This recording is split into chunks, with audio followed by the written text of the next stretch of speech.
స్తోత్రం. చేరి వచ్చిన ప్రభు ప్రియులైన మీ అందరికీ సువారి నామములు వందనాలు. దేవుడు ఆశ్చర్యకరుడు. మనం ఈ రీతిగా చేరి ప్రభువును తెలుసుకోవడానికి దేవుడు అనుగ్రహించిన ఈ బాధ్యత ఎంతో గొప్పది. ఈ గుడ్ ఫ్రైడే లేకుంటే శుభ శుక్రవారం నా చిన్న జీవితంలో ప్రత్యేకమైన దినం. 2017 సంవత్సరం ఏప్రిల్ నెల 14వ తారీఖు గుడ్ ఫ్రైడే రోజు లేకుంటే శుభ శుక్రవారం దినం మరణ పంచుల వరకు వెళ్ళిపోయినటువంటి మానవాత్మని దేవుడు నేను ఉన్నవాడను అని చెప్పి ఆయన బ్రతికించాడు, లేకుంటే సజీవునిగా ఉంచాడు. బ్రెయిన్ ఆపరేషన్ అని చెప్పి వినిన వారందరూ కూడా పరిస్థితులు ఏ రీతిగా ఉంటాయో అని అనుకున్నారట. ఒక పెద్ద అయితే చాలా పెద్ద విద్యావేత్త ఈ మానవాత్మను చూడటానికి వచ్చి బ్రెయిన్ ఓపెన్ చేసి లోపల పగిలిన నరాన్ని కట్టి లేకుంటే సరిచేసి మరల బ్రెయిన్ మూసేశాడే. మానవుడు డాక్టర్లకు దేవుడు అంత జ్ఞానం ఇచ్చాడబ్బా అని చెప్పి ఆశ్చర్యపోయాడు.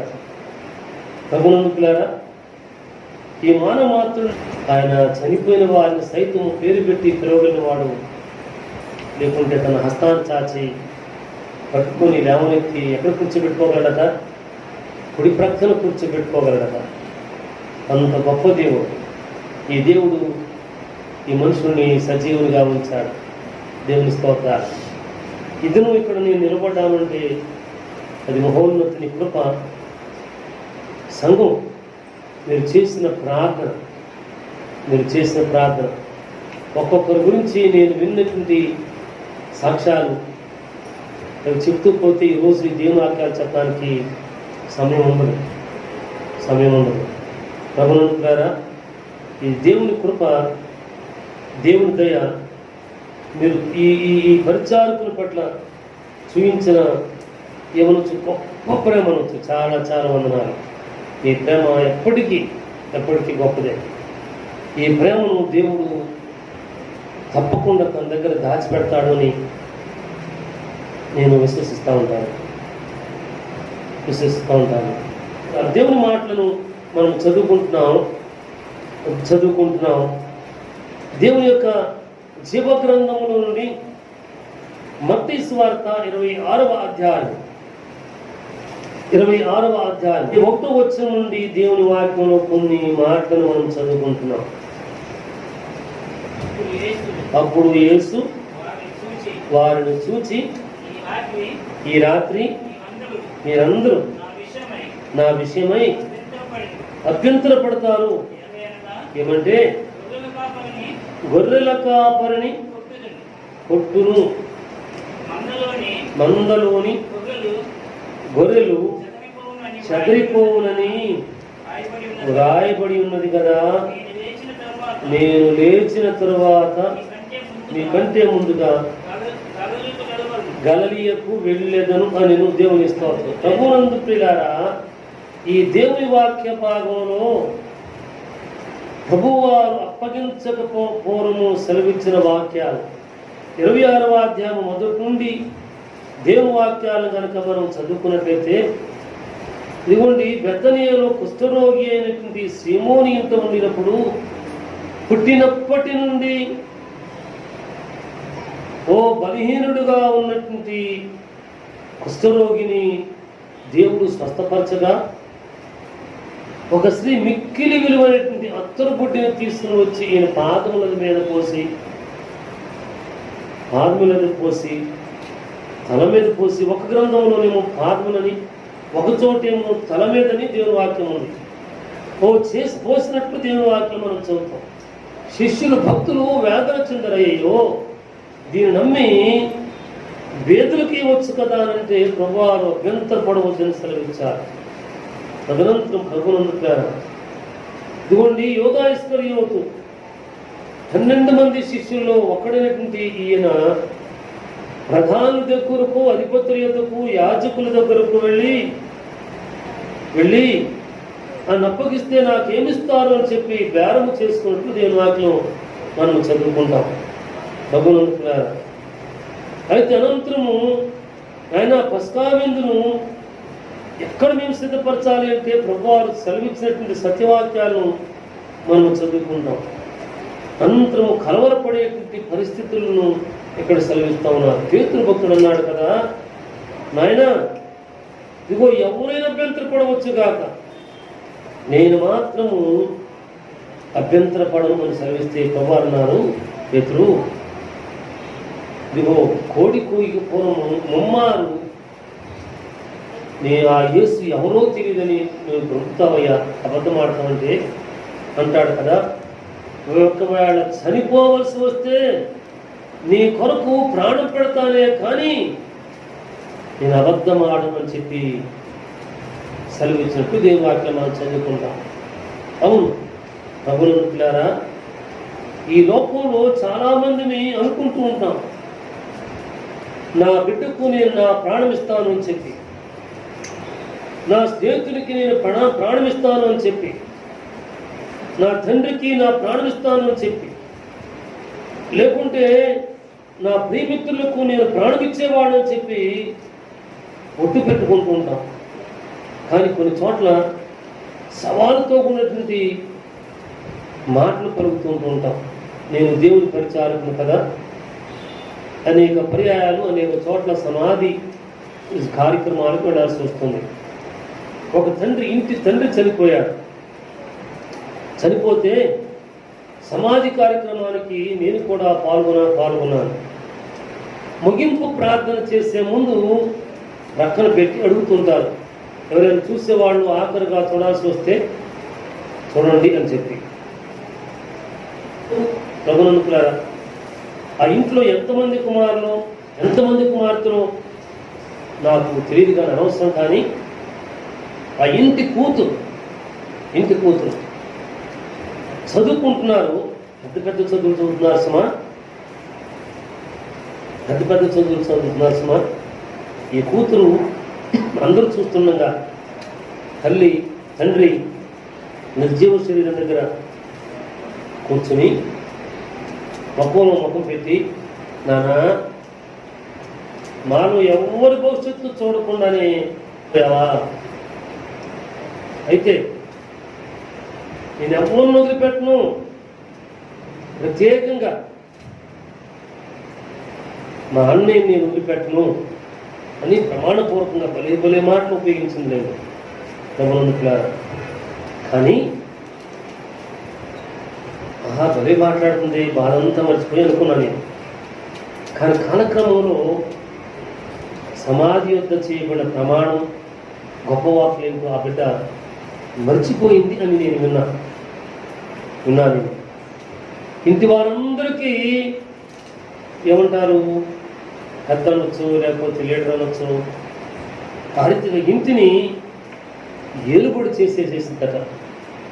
అది మేలో కీడో నేను చెప్పబోవటం లేదు, కానీ ప్రభువులారా, మనుషుడు చేసే ప్రమాణము అది నిలువదు.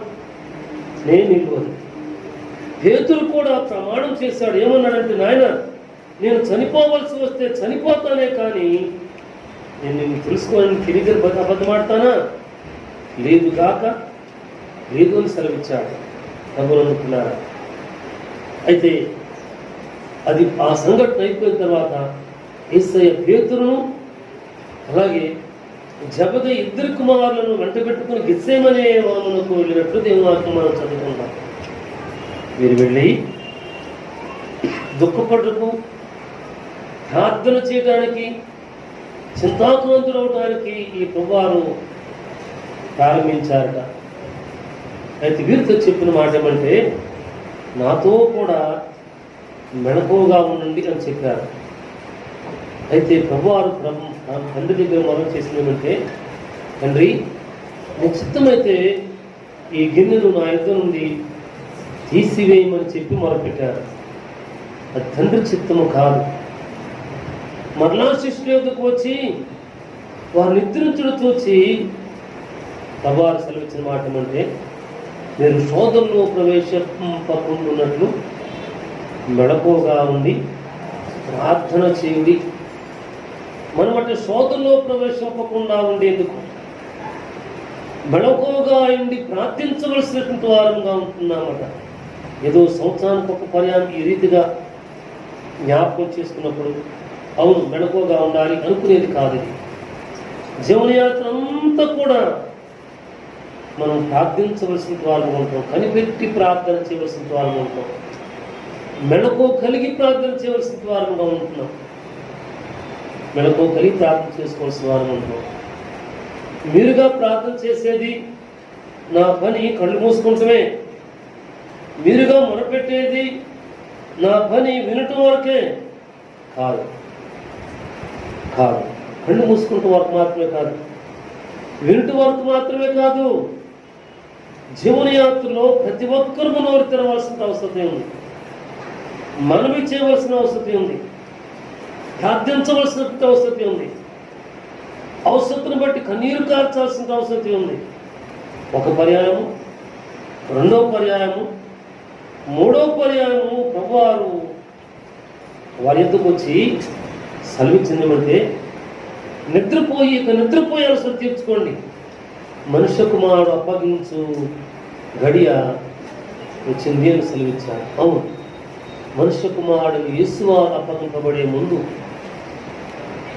మనము నిద్రించి, మనము ప్రార్థించకుండా, మనము కన్నీరు కార్చకుండా, మనము పరిశీలన చేసుకోకుండా నా జీవన యాత్ర పరిశుద్ధమైనటువంటిది, నా జీవన యాత్ర పవిత్రమైనటువంటిది, నేను చేసే పనులన్నీ కూడా సత్యమైనవి, నా ఆలోచన అంతా కూడా యథార్థమైనది, నా అడుగులన్నీ కూడా మంచివి అనుకుంటే పొరపాటు పడిపోతున్నామన్నమాట.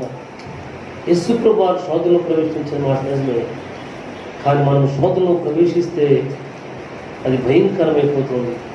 అందుకే శోధనలో ప్రవేశించకున్నట్లు నేడు అనే సమయం ఉండగానే యేసు పాదముల దగ్గర నోరు తెరవలసినటువంటి వారంగా ఉంటున్నాం.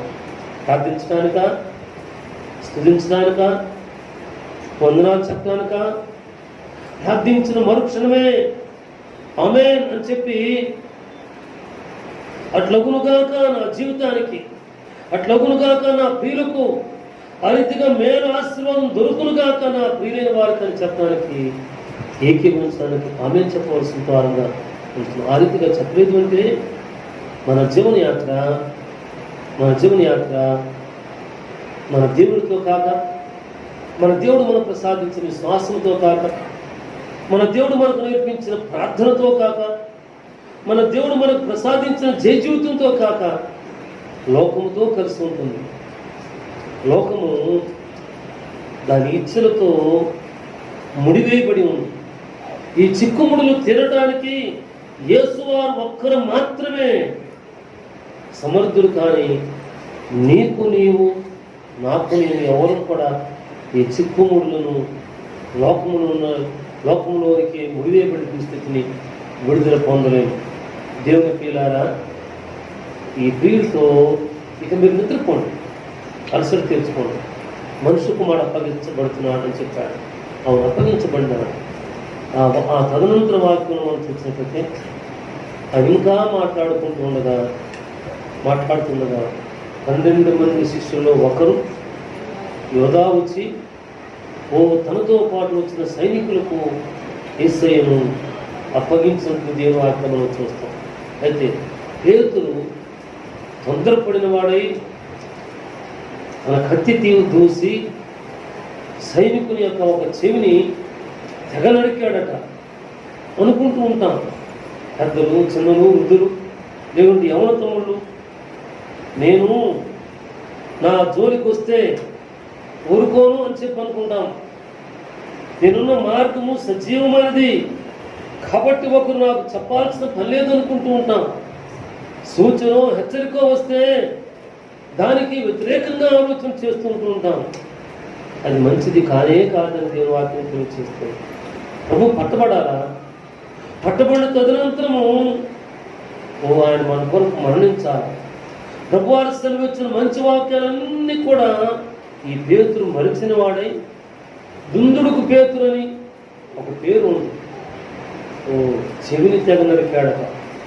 అయితే ప్రభువారు సెలవించినందుకు యేసు, నీ కత్తి నీ వరలో పెట్టుము, కత్తి పట్టుకున్న వారందరూ కత్తి చేతనే మరి నశించుదురు అని వాక్యం ఉంది. నా వరకు నేను నా జీవితాన్ని బాగు చేసుకోగలను అని చెప్పనుకుంటే, బాగు చేసుకోగలను అనుకునేటువంటి స్వనీతి చేత మన చిన్న జీవన యాత్ర పాడైపోతుంది. పాడు కాకుండా జాగరూకులుగా మనం ఉండవలసిన అవసరత ఉంది. దేవుని స్తోత్రాలు. 57వ వచనం నుండి మనం చదువుకున్నట్లయితే, యేసును పట్టుకున్నవారు ప్రధాన యాజకుడైన కయపా యొద్దకు తీసుకుని వెళ్ళారట. ప్రభునందులారా, 57వ వచనం నుండి మనం చదువుకున్నట్లయితే, ప్రభునందులారా కయపా యొద్దకు తీసుకుని పోబడ్డారు. అక్కడ శాస్త్రులు, పెద్దలు, ప్రధాన యాజకుని ముంగిటి వరకు ప్రభునందుకారా అందరూ ఉన్నారు. అయితే ప్రభునందుకారా, ఇదిగోండి పేతురు గారు మాత్రము ఇక్కడ ఒక సజీవాన్ని ఇంతకాలం అనేక పర్యాలు నేను చదువుకున్నాను. మరలా నేను కాలం చదువుకుంటే పేతురు నేను విడిచిపెట్టనని చెప్పాడు, వంకనని చెప్పాడు, చనిపోతానని చెప్పాడు. తన దగ్గర ఉన్న కత్తిని దూసి చెవిని మరొకరిని గాయపరిచాడు. అంత మాత్రం చేత పారిపోయాడంటే పారిపోలేదు. ఈ పేతురట ప్రధాన యాజకుని ఇంటి ముంగిటి వరకు ఆ దూరం నుండి వెంబడించి లోపలికి పోయి దీని అంతము ఏమవుతుందో చూడాలి అనుకుంటూ మంత్రోక్తులతో మౌనంగా కూర్చున్నాడట. అంటే నేను ఇక్కడ అర్థం చేసుకున్న వాక్యాన్ని మాత్రమే నేను చెప్తాను. తాను ప్రాణాపాయకారి పరిస్థితుల్లో కూడా తిరిగివాడు కాల, అవిధేయుడు కాల, దేవునికి దూరముగా పారిపోల, దేవుని పరిశుద్ధ నియమము ప్రభునందుకు తనలో ఉందో లేదో మనం లెక్క వేయలేము. కానీ ఏమి జరగబోతుందో తెలుసుకుంటూ ఆశగలవాడుగా ఉన్నాడు. అవును, ప్రభునందుకు మన శ్రమ ద్వారా, వేదన ద్వారా, తిరుగుబాటు ద్వారా, నమ్మకత్వం లేని స్థితి ద్వారా పొరపడుతున్నామా? పొరపడినప్పటికీ కూడా నీకున్న విశ్వాసాన్ని, ఆశను విడిచిపెట్టకుండా అయితే నీకు మేలు ఉంది, ఆశీర్వాదం ఉంది. దేవుని స్తోత్రాలు. ప్రభునందుకులారా, నువ్వు ఇప్పుడు చూసినట్లయితే తర్వాత వచ్చిన బాగా చదివితే అబద్ధ సాక్ష్యాలు వెతుక్కుంటున్నారట. అవును, అబద్ధ సాక్ష్యాలు వెతుక్కుంటుంటారు. ప్రార్థనే, వాక్యే, జీవితమే. అబద్ధ సాక్ష్య జీవితాన్ని వెతుక్కుంటూ నడిచి వెళ్ళి వారుగా ఉంటున్నారు. ఆ రీతిగా కాకుండా దేవునితో సాధ్యమును చేసే వారంగా ఉందాం. దేవుని స్తోత్రాలు. ప్రధాన యాజకులు ఇచ్చి వేయబడిన ప్రశ్నలన్నిటికీ నీవేమి కూడా సమాధానం చెప్పలేవయ్యా అని ప్రశ్న వేస్తాడు. ప్రభునందుకులారా, 63వ వచనంలోకి వచ్చేసరికి అంటాడు కదా, నీవు దేవుని కుమారుడు అని క్రీస్తు అయితే ఆ మాట నాతో చెప్పుమని జీవము గల దేవుని చూడని నీకు. అంటే ఈయన తీర్పు తీర్చబోతున్న ఈ న్యాయాధిపతి ధర్మశాస్త్రం ఎరిగినవాడు అన్నమాట, యేసును ఎరిగినవాడు అన్నమాట, యేసు యొక్క అద్భుతాలు ఎరిగినవాడు అన్నమాట, యేసు సజీవుడు అని చెప్పి తెలుసుకున్నవాడు అన్నమాట. ఆయనను దేవుణ్ణి ప్రశ్నలు చేస్తా ఉన్నాడు.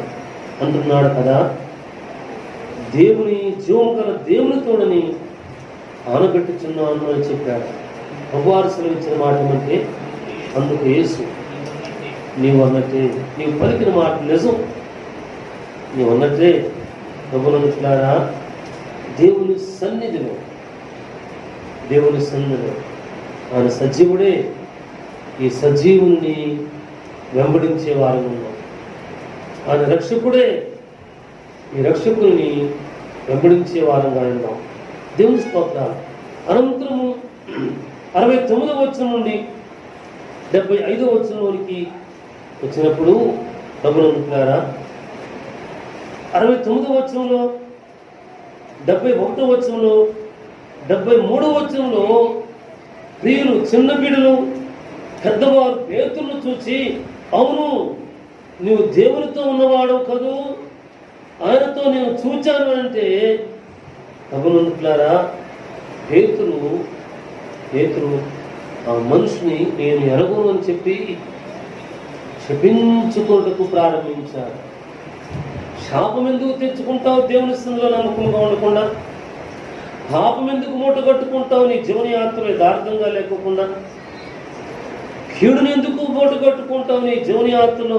నీ చిన్న జీవితానికి, నీ చిన్న కుటుంబానికి, నీ శ్రేష్టమైన అభివృద్ధి సంపాదించుకున్న జీవితానికి అవిధేయతను ఎందుకు మూట కట్టుకుంటావు?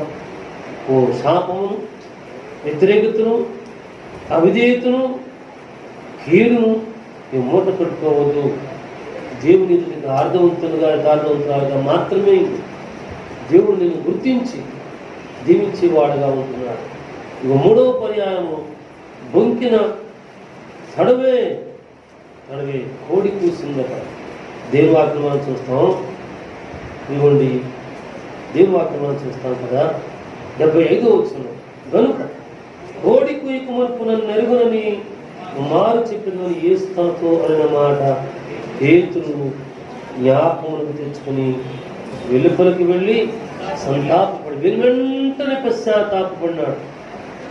ప్రియులారా, నా సోదరులు మీ జీవన యాత్రలు ఏవో జరుగుతుంటాయేమో. విద్య ముగించి ఉండవచ్చు, విద్యలో ఉండి ఉండవచ్చు, చిన్న చిన్న ఉద్యోగాల కూడా ప్రయత్నం చేస్తూ ఉండవచ్చు, ఏమైనా జరగవచ్చు. ఒకవేళ దేవుని సందులో ఒకరి బొంకిన వారం ఉంటాను.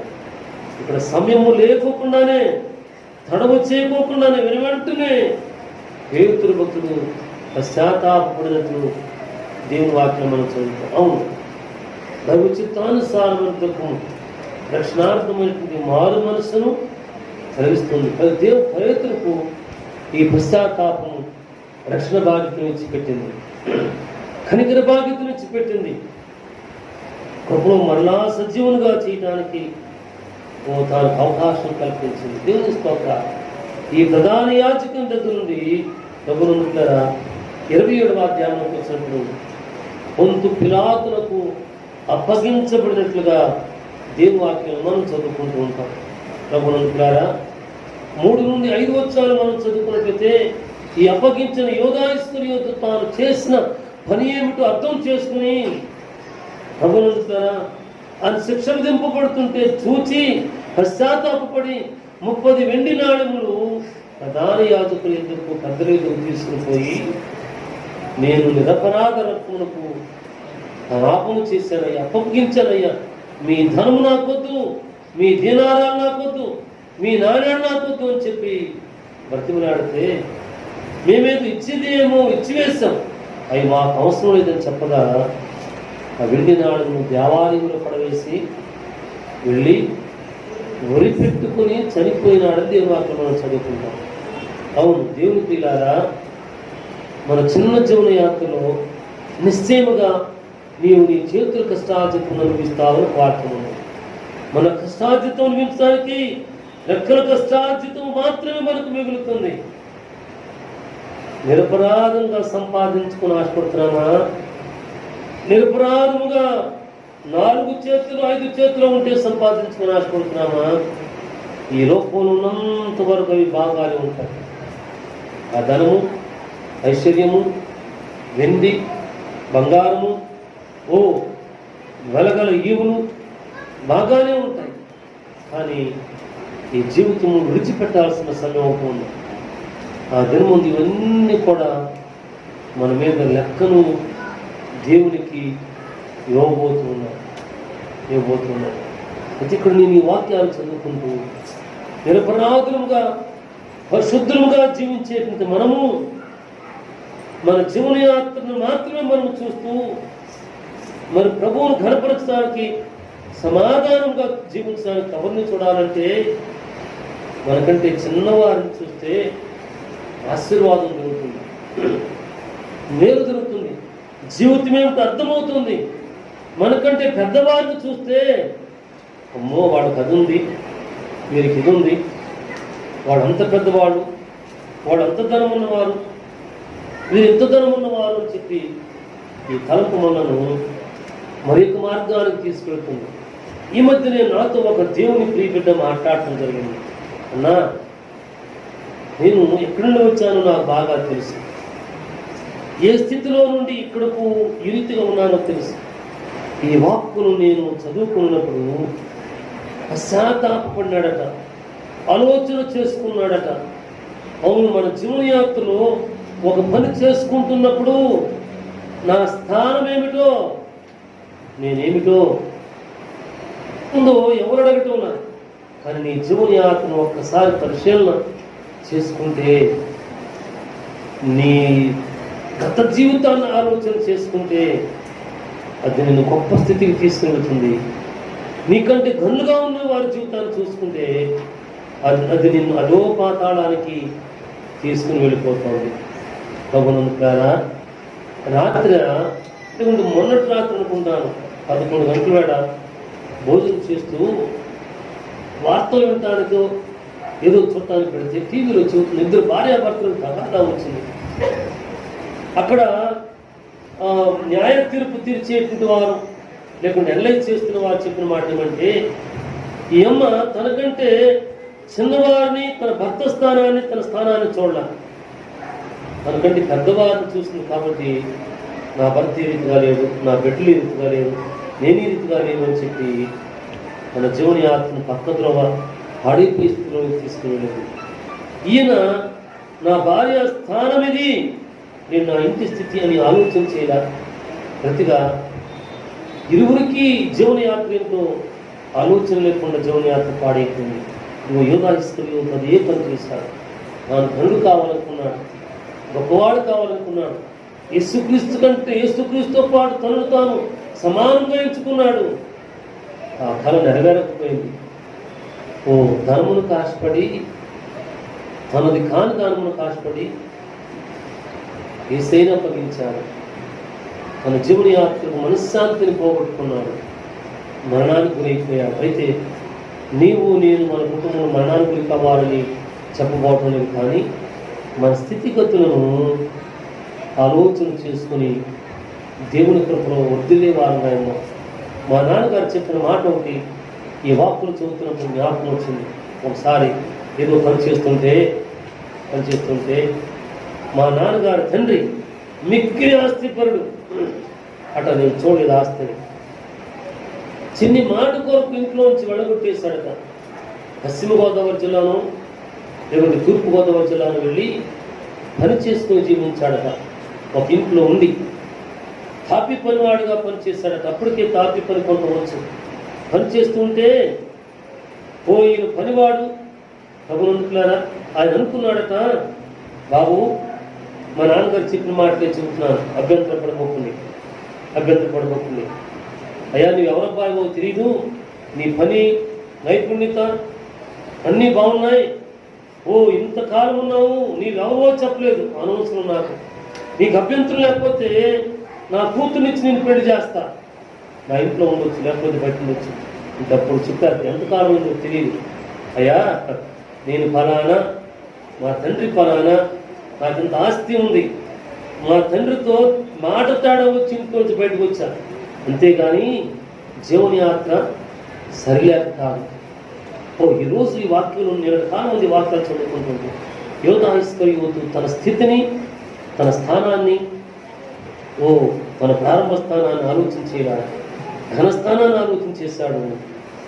తనకున్న విశ్వాసం, చూచిన అద్భుతాలు, జీవనయాత్ర మరిచి అప్పగించి తన ప్రాణాన్ని తీసుకున్నాడు.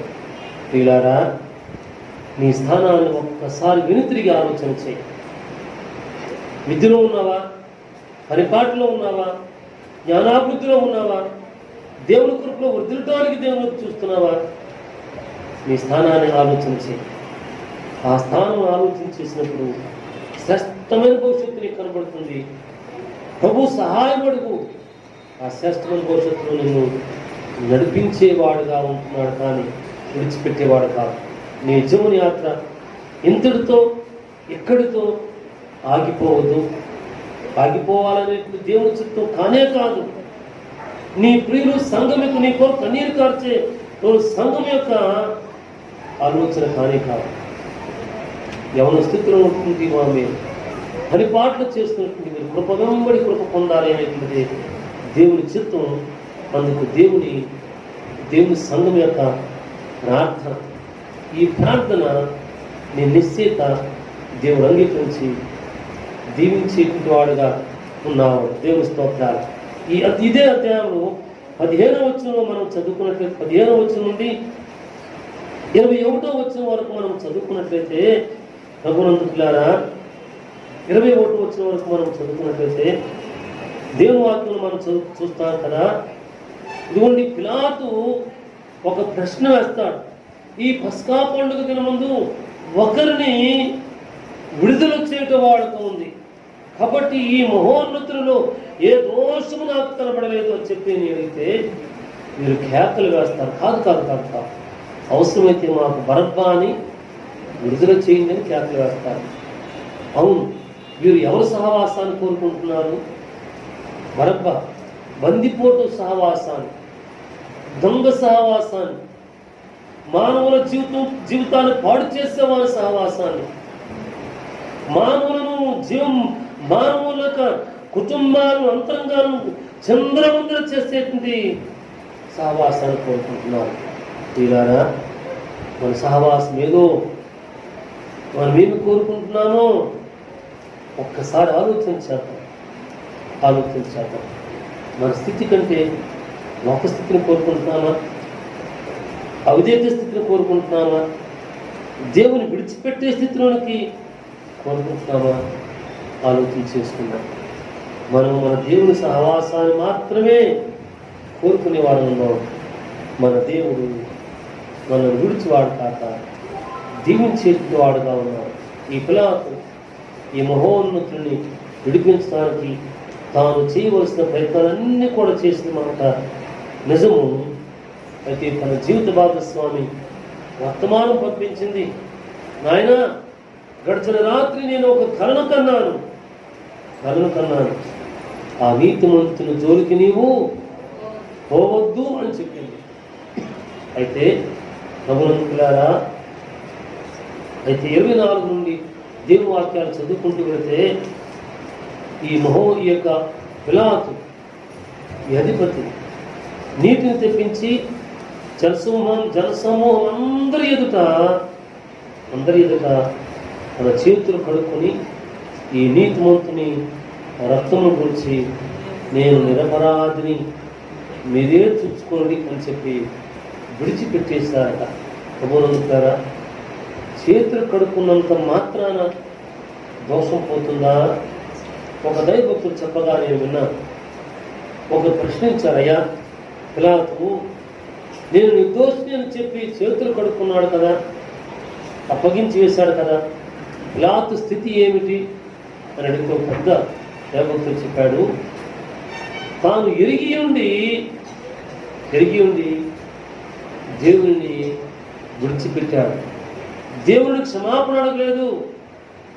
నాయన, కుడివైపు నుండి దొంగ, ప్రభు నీ రాజ్యంతో వచ్చినప్పుడు నన్ను జ్ఞాపకం చేసుకోగలవని అడిగిన వాడు కాదు. చేతులు పడుకొని నేను నిర్దోషం తనకు తాను చెప్పుకున్నాడు తప్పితే దేవుని అడిగిన వాడు కాదు. అవును దేవుని బిడ్డ, నీకు నీవుగా నిర్దోషం అనుకోబాకు, నీకు నీవుగా మంచివాడిని మంచి బిడ్డను అనుకోబాకు, నీకు నువ్వుగా నాలో ఏ పాపమో లేదనుకోబాకు. దేవుని అడుగు. ఆయన క్షమించడు సిద్ధ మనసుకునేటువంటి వాడు, కృప చూపించటకు సిద్ధ మనసుకునేటువంటి వాడు, తనతో కాడు పరదేశం తీసుకొని పోవడానికి సిద్ధ మనసుకునేటువంటి వాడు.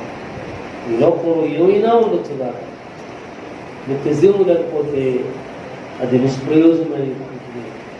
కాబట్టి నిత్య జీవును సంపాదించుకోవడానికి ఈ పరమరక్షకుని మాత్రమే అడిగి పొందవలసిన వారుగా ఉంటున్నాం. దేవుని స్తోత్రాలు. ప్రభువును కదా నేను సిలువ వేయడానికి తీసుకుని పోబడుతున్నాడు. ఇది మత్తయి సువార్త 27వ అధ్యాయం 32వ వచనం మనం చూసినట్టు ఈ సిలువ భారముగా ఉంది కాబట్టి కురేనీయుడైన సీమోను అని ఒకడు కనబడగా సిలువ మోయుటకు ఆయన్ను బలవంతం చేశారట. కొంచెం దూరం మోసాడు. అనంతరము ఈ అవధేతులు అనబడే సిలువను వేసా ఏ మోసినట్టు దేవాక్యం మనం చూస్తాం. సిలువ వేశారు. ప్రభువును ద్వారా 36, 37 వచనం మనం చదువుకున్నట్లయితే ఇతడు యూదుల రాజైన యేసు అని ప్రభువును ద్వారా ఇలా వివరము హెబ్రీ భాషలో రాసి అక్కడ పెట్టారు. దేవుని స్తోత్రాలు. సిలువ వేయబడిన యేసయ్యను మనం చూస్తూ ఉన్నాము. ఎందుకంటే మనం ఎరిగినటువంటి వారము. ఈ ఫోటో ఈ యొక్క పటం మన ఇంట్లో ఉంటుంది. లేకపోతే నేను క్రైస్తవును అని చెప్పబడటానికి సిలువ మన మెడలో ఉంటుంది. కారులో ఉన్న వారికైతే కారు వేలాడుతూ ఉంటుంది. వేలాడేటువంటి సిలువ ఖాళీగానే ఉంది. ఈయన సజీవుడు. అంతకంటే మరి ఘనమైన కృపను సంపాదించుకోవడానికి ఆయన క్షమాపణను, ఆశీర్వాదము, కృపను సంపాదించుకొని దేవుడు వైపు చూచే వారంగా ఉన్నాం. దేవుడు ఈ వివరణను అంగీకరించి మేలుగా చేస్తారుగా.